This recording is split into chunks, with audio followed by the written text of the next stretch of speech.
Muito bom estarmos juntos novamente, abordando esse tema bíblico que é o arrebatamento e a segunda vinda de Jesus. Nós vimos aí na primeira ministração que há uma distinção entre os dois fatos, que eles não acontecem no mesmo tempo ou eles não são o mesmo fato. O arrebatamento é um fato que acontecerá após a era da graça de Deus, que é a era que nós estamos vivendo. E a segunda vinda acontecerá após a grande tribulação. Então nós vemos que existem dois fatos que acontecerão, melhor dizendo, em épocas diferentes. Amém? Então nós vimos aí várias passagens bíblicas que apontam essa realidade. E nós vamos agora orar para que o Senhor nos dê a revelação dessa segunda parte e mais outros textos bíblicos que mostram que existe uma diferença entre o arrebatamento e a segunda vinda. Amém? Pai de amor, Pai querido, nós te glorificamos mais uma vez. Obrigado por esse tempo em que o Senhor está nos ensinando várias coisas importantes, vários princípios e revelações da Tua Palavra. Obrigado porque nós podemos ouvir a Tua voz, entender a Tua Palavra de uma maneira sobrenatural, Pai. Nós te agradecemos por esse tempo. Traga, Espírito Santo, entendimento para a Tua glória, para que possamos entender melhor a Tua Palavra. Ó Deus, eu te peço também agora por aqueles que estão ouvindo essa ministração, ouviram a primeira e que ainda não tinham conhecimento disso, ou aqueles que ainda não entregaram a sua vida a Jesus, que o Senhor venha tocar no coração de cada um, revelando a verdade que há sobre Cristo, que Ele veio à terra, que Ele revelou a glória do Pai, Ele veio para cumprir a promessa do Pai que enviaria o descendente. E esse descendente esmagaria a cabeça da serpente, ou seja, derrotaria o diabo. Ele não pecou e ele morreu pelos nossos pecados, ressuscitou, e todos aqueles que creem nele, o Senhor deu o presente, o dom gratuito, que é a graça do Senhor, de terem a vida eterna. Que o Senhor venha tocar de maneira sobrenatural cada coração e nos dá entendimento em nome de Jesus. Amém. Queridos, então nós vemos que vários textos na Bíblia apontam para esses dois fatos distintos. Ou seja, o arrebatamento é um fato e a segunda vinda é outro fato. Vamos então ler alguns textos agora e vamos entender também sobre o arrebatamento e a segunda vinda. No arrebatamento, Cristo ele vem como a brilhante estrela da manhã.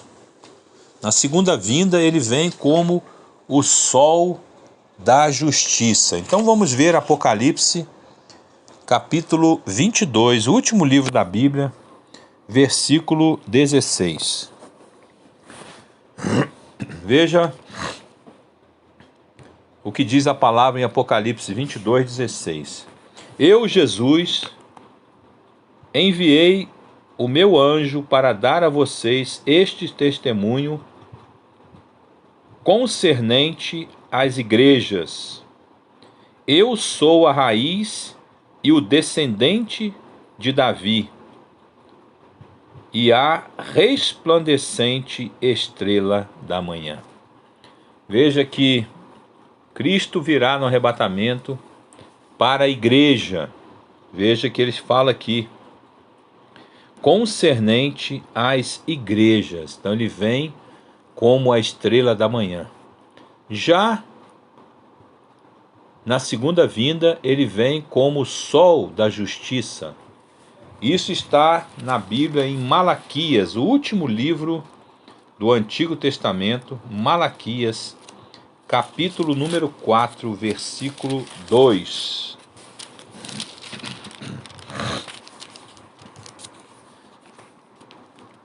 Mas para vocês que reverenciam o meu nome, o sol da justiça se levantará, trazendo cura em suas asas.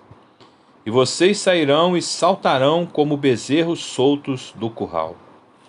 Veja aqui que na segunda vinda ele virá como o sol da justiça, ou seja, na segunda vinda ele vem para julgar, ele vem para fazer justiça. E nós sabemos, principalmente no livro de Romanos, que só somos justificados, ou todo ser humano só é justificado através de Jesus. Então não há justiça própria para o homem. O homem só será livre do julgamento se ele estiver em Cristo.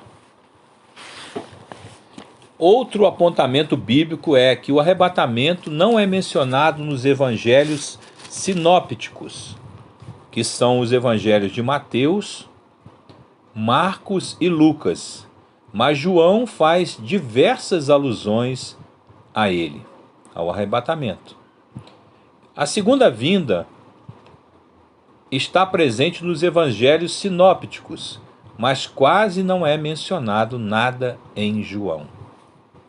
Então essa é também uma evidência bíblica. A 11ª evidência bíblica de que o arrebatamento e a segunda vinda são fatos distintos é que no arrebatamento os que forem levados serão abençoados e os que forem deixados serão julgados. Vamos ver então 1 Tessalonicenses capítulo 4. 1 aos Tessalonicenses capítulo 4, verso de número 13. Irmãos, não queremos que vocês sejam ignorantes quanto aos que dormem, para que não se entristeçam como os outros que não têm esperança.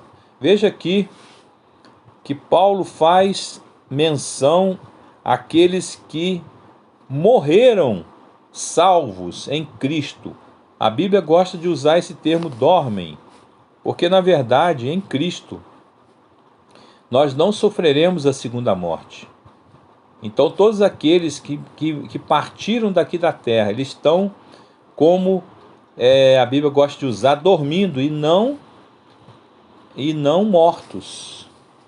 Então esse termo aí, dormindo, significa que ninguém que morre em Cristo, ou parte dessa terra em Cristo, morre.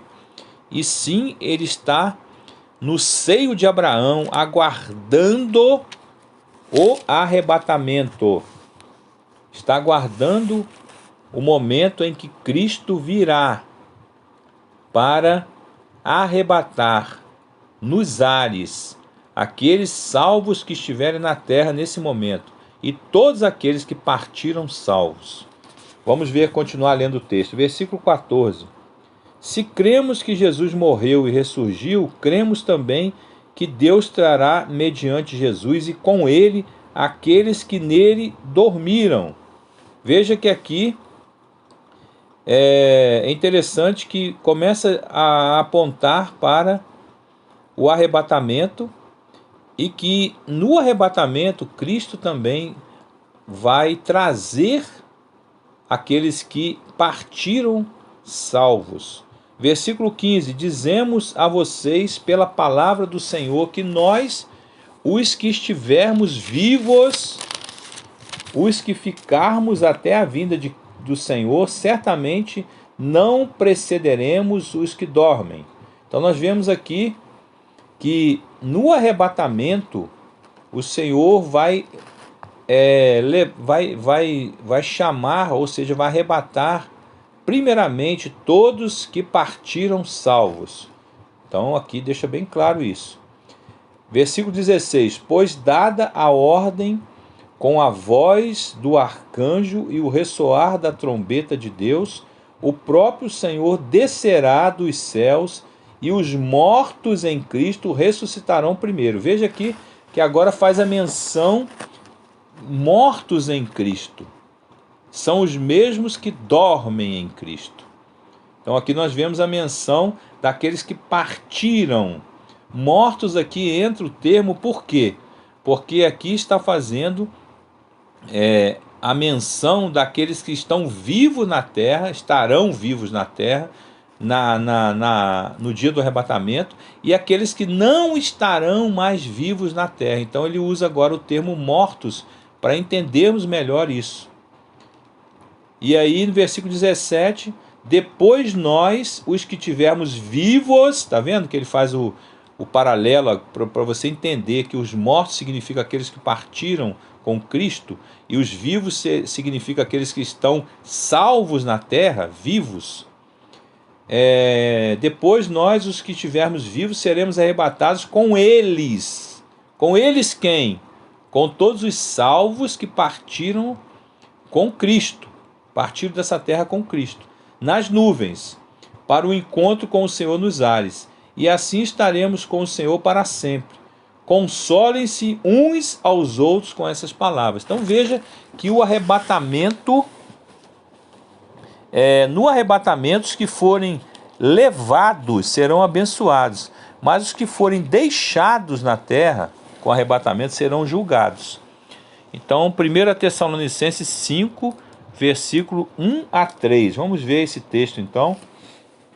Irmãos, quanto aos tempos e épocas, não precisamos escrever-lhes, pois vocês mesmos sabem perfeitamente que o dia do Senhor virá como ladrão, à noite. Quando disserem paz e segurança, a destruição virá sobre eles, de repente, como as dores de parto à mulher grávida, de modo nenhum escaparão. Veja aqui que fala de julgamento para aqueles que ficarem. Agora, a segunda vinda de Cristo, os que forem levados, aí sim serão julgados, e os que forem deixados serão abençoados. Veja em Mateus capítulo 24, a partir do verso 37. Vamos lá? Mateus 24, verso 37.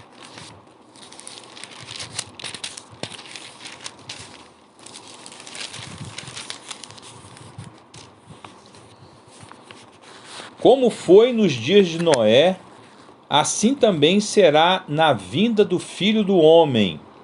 Pois nos dias anteriores ao dilúvio, o povo vivia comendo e bebendo, casando-se e dando-se em casamento, até o dia em que Noé entrou na arca. E eles nada perceberam, até que veio o dilúvio e os levou a todos. Assim acontecerá na vinda do Filho do Homem. 2 homens estarão no campo, um será levado e o outro deixado. 2 mulheres estarão trabalhando no moinho, uma será levada e a outra será deixada. Portanto, vigiem, porque vocês não sabem em que dia virá o seu Senhor. Mas entendam isto: se o dono da casa soubesse a que hora da noite o ladrão viria, ficaria de guarda e não deixaria que a sua casa fosse arrombada. Na verdade, até o versículo 41, não é? 2 mulheres estarão trabalhando no moinho, uma será levada e a outra será deixada. Nós vemos aqui, então, que na segunda vinda de Cristo, todos aqueles que serão levados, ou os que forem levados, serão julgados, e aqueles que ficarem e forem deixados serão abençoados. Por quê? Porque eles entrarão para o período do milênio, com Cristo reinando 1000 anos na terra.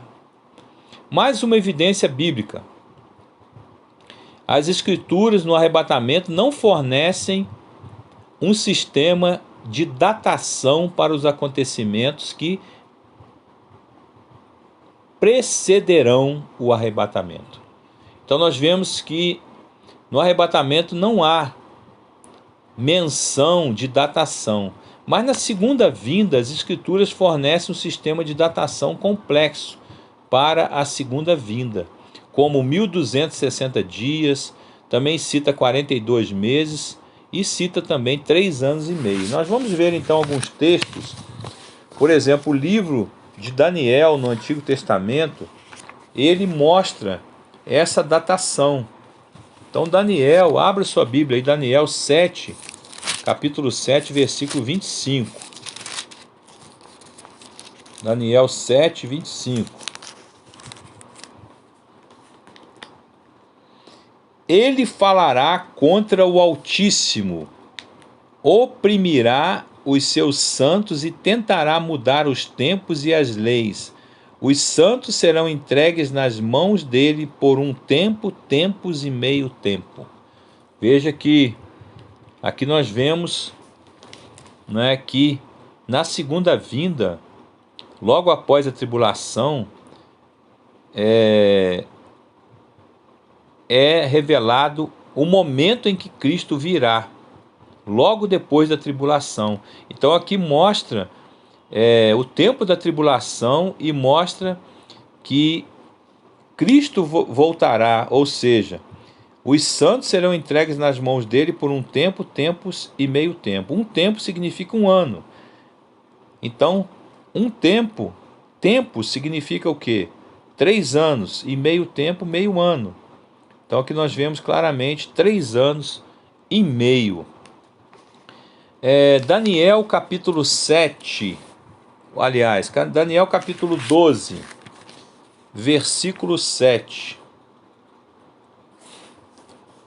O homem vestido de linho que estava acima das águas do rio ergueu para o céu a mão direita e a mão esquerda, e eu o ouvi jurar por aquele que vive para sempre, dizendo: haverá um tempo, tempos e meio tempo, quando o poder do povo santo for finalmente quebrado, todas essas coisas se cumprirão.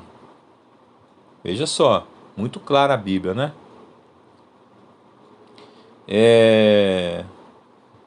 Também Apocalipse 11, versículo 2.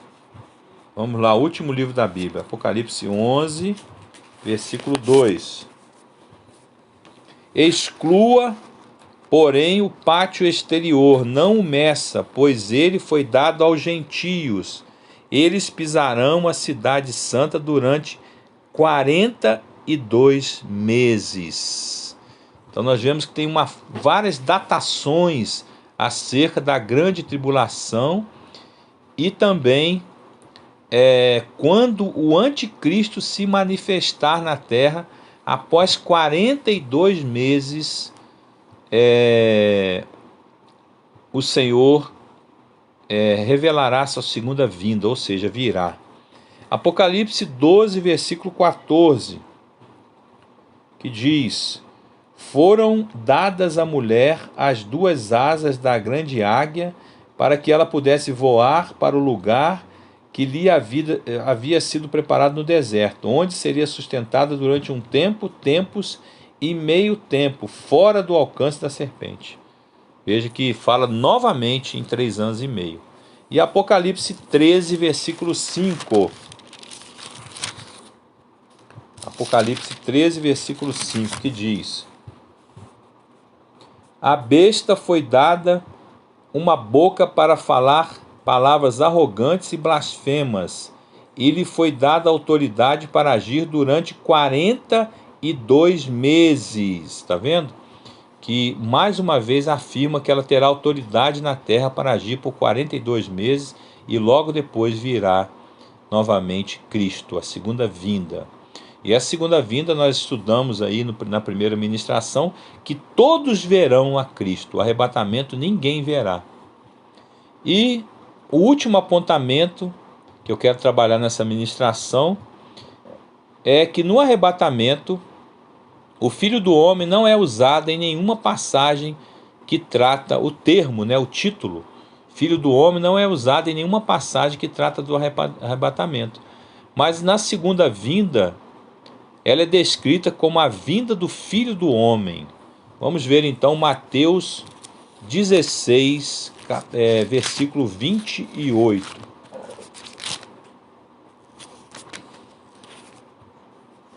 Mateus 16, 28. Garanto-lhes que alguns dos que aqui se acham não experimentarão a morte antes de verem o Filho do Homem vindo em seu reino. Então nós vemos aqui que logo depois Cristo ele vai para o Monte da Transfiguração e fala que alguns são quem? Esses três, Pedro, Tiago e João, que o viram transfigurado e viram a menção do reino dele. Então aqui nós entendemos que Cristo revelou como que ele virá reinar na terra lá no Monte da Transfiguração. Mas veja que ele usa o termo Filho do Homem. Então quando que Cristo virá para determinar o milênio, 1000 anos sobre a terra, em que ele reinará? Quando? No final da grande tribulação. Veja também Mateus 24, versículo número 27. Mateus 24, 27.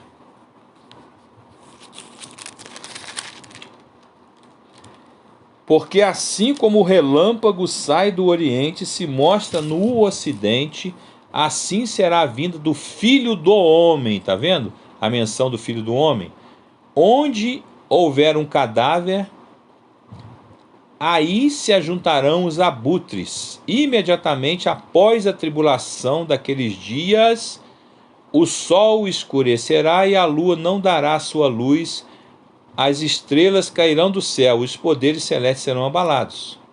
Então aparecerá no céu o sinal do Filho do Homem, e todas as nações da terra se lamentarão e verão o Filho do Homem vindo nas nuvens do céu com grande poder e grande glória.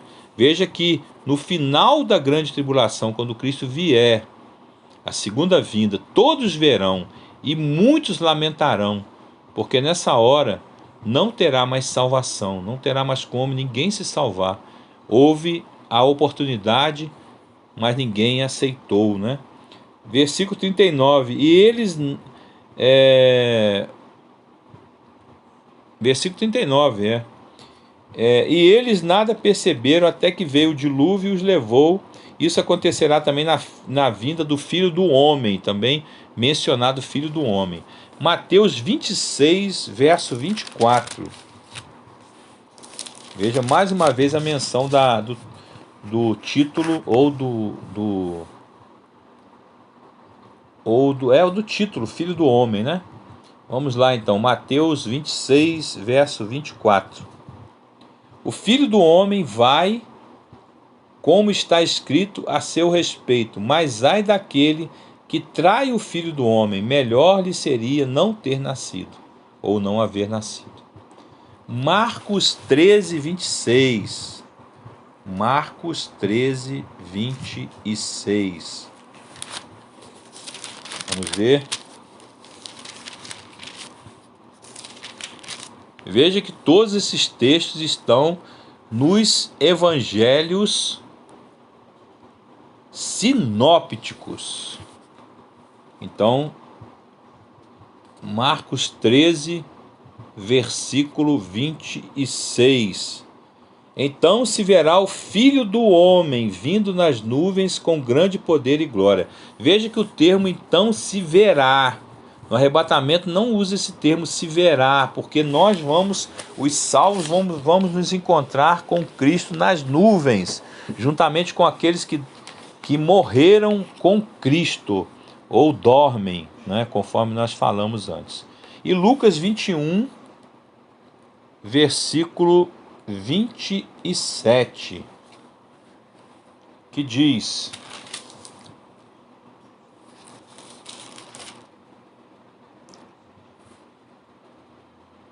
então se verá o Filho do Homem vindo numa nuvem com grande poder e glória. Veja que mais uma vez foi mencionado o termo Filho do Homem. Então, queridos, uma vez definido que o arrebatamento é a segunda vinda, são dois acontecimentos separados, também precisamos mostrar que eles não ocorrerão praticamente ao mesmo tempo, mas que haverá um intervalo entre os dois para assim, para isso contamos com três evidências, né? Então nós vamos falar essas três evidências e vamos encerrar essa ministração, ou seja, a segunda parte da ministração. A primeira evidência ela se baseia na profecia de Daniel acerca das 70 semanas, que está em Daniel 9, 25 a 27. Vamos ler Daniel 9, 25 a 27. Daniel, capítulo 9, de 25 a 27.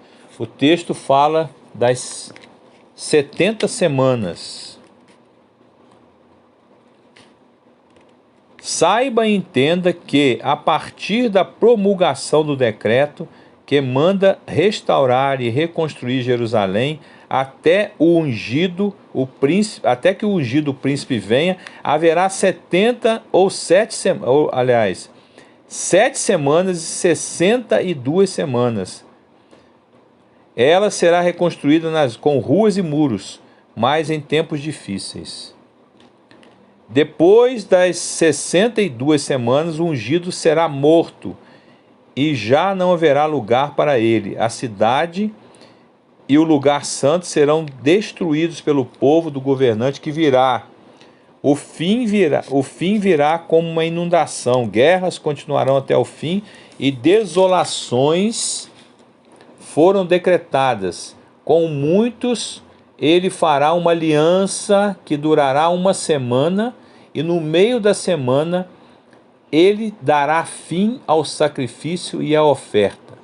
E numa ala do templo será colocado o sacrilégio terrível, até que chegue sobre ele o fim que lhe está decretado. Então veja que estamos vivendo um parêntese chamado Era da Graça ou Era da Igreja, entre o 79º até a semana 70.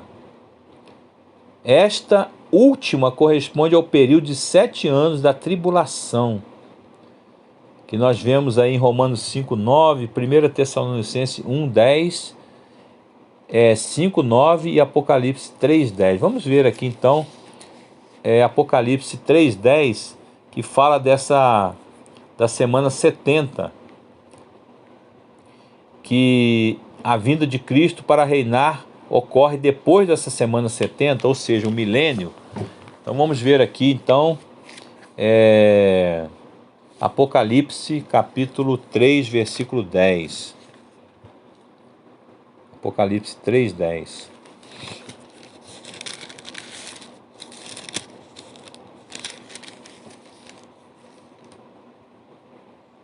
Visto que você guardou a minha palavra de exortação, a perseverança, eu também o guardarei na hora da provação que está para vir sobre o mundo, para pôr à prova os que habitam na terra. Então nós vemos aqui a grande tribulação, né? Então haverá esse período, né, que vai separar o arrebatamento até a segunda vinda. A segunda evidência de que há um intervalo entre o arrebatamento e a segunda vinda se baseia na estrutura do livro de Apocalipse. Nos 3 primeiros capítulos, a igreja aparece na terra.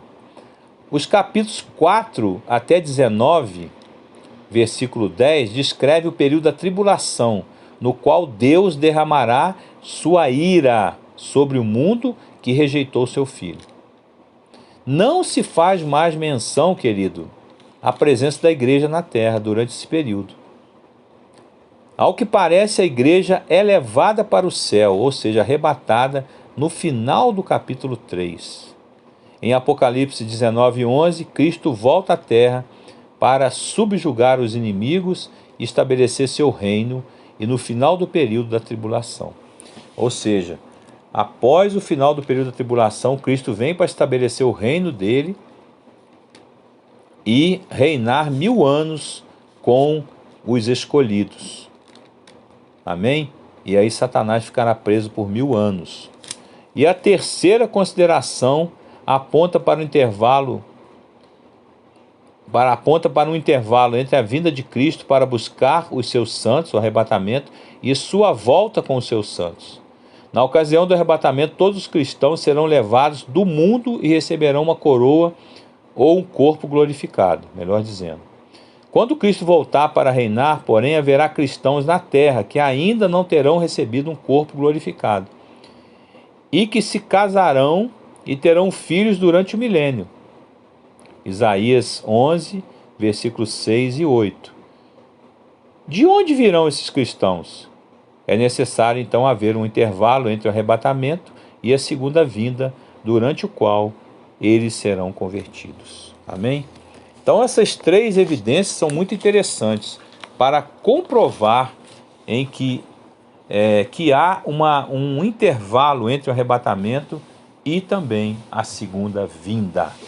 Então nós estamos no tempo da graça, o tempo em que Deus oferece de graça, ou pela graça, melhor dizendo, porque não foi de graça, Cristo pagou o preço por nós, né? Mas Ele oferece de graça a você, apesar de não ter sido de graça para Ele. Mas Ele oferece de graça para você a salvação. Então nós estamos nesse tempo da graça, em que todos que reconhecerem que Jesus Cristo é o Senhor, que pagou o preço pelo seu pecado, pelo meu pecado, e que deu o presente da salvação, todos serão salvos, todos, amém? Eu creio que Deus vai salvar muitos, amém? Então se você, querido, que está ouvindo essa segunda ministração, não entregou sua vida a Jesus, se você estiver no seu quarto, na sua casa, onde você estiver, ajoelhe se puder, ou então feche seus olhos, e nesse momento eu quero fazer uma oração de entrega. E se você que é cristão, eu quero orar por você também, para que você tenha uma vida abundante com Cristo. Amém? Pai querido, nessa hora, eu te glorifico, porque o Senhor conquistou para nós a vida eterna. Todos aqueles que creem que Jesus Cristo é o Senhor, têm a vida eterna. Todos aqueles que confessam que Jesus Cristo é o Senhor, não sofrerão a segunda morte, mas viverão com o Senhor para sempre. Obrigado por essa verdade. Obrigado pela Bíblia que nos revela tão claramente fatos e acontecimentos que estão por vir. Ó Deus, que essa palavra possa ter penetrado em cada coração. E se agora, Pai, alguém que está ouvindo essa palavra decide entregar a vida a Jesus, eu quero orar em favor dessas pessoas, queridas que estão ouvindo. Pai, escreve o nome delas no livro da vida.